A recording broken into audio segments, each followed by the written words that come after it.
Hello everyone, welcome to my mini blog. তোমরা ভাবছো যে আমি এত সুন্দর রেডি হয়ে কোথায় যাচ্ছি।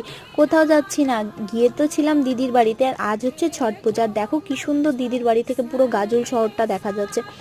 এত সুন্দর লাগছে যে তোমাদেরকে আর কি বলবো। তারপরে আর কি, তারপরে জিজু ডালাটা নামায় এবং দিদির যে সমস্ত জিনিস লাগে একটা ছট পুজোর ডালা সাজাতে, সমস্ত জিনিস নিয়ে আমরা বের হয়ে যাই থানাতে। আরে বাবা, থানাতে যাচ্ছি না, থানার সাইড দিয়ে দিদিদের যে ঘাটটা আছে সেই ঘাটে রাস্তা আছে, তো সেখানেই আমরা যাচ্ছি। আর ফার্স্টে তো আমরা বুঝতেই পারছিলাম না যে দিদিদের কোন মানে কোন ঘাটটা করা হয়েছে। প্রথমে গিয়েছিলাম ভুল অন্যজনের একটা ইয়েতে, তো ওনারা বললো যে না এখানে নেই, আপনাদের তাহলে পাশেরটা হবে। তো তারপরে আমরা পাশেরটাতে গিয়ে দেখি যে হ্যাঁ, যেই দাদাটাকে বলা হয়েছিল, না উনি আমার দাদা লাগবে না, উনি আমার আরেক জিজু লাগবে, যে জিজুকে বলা হয়েছিল সেই জিজুরা ওখানে আছে। আর দেখো ওনাদের বাইরের গেটটা কি সুন্দর সাজানো হয়েছে।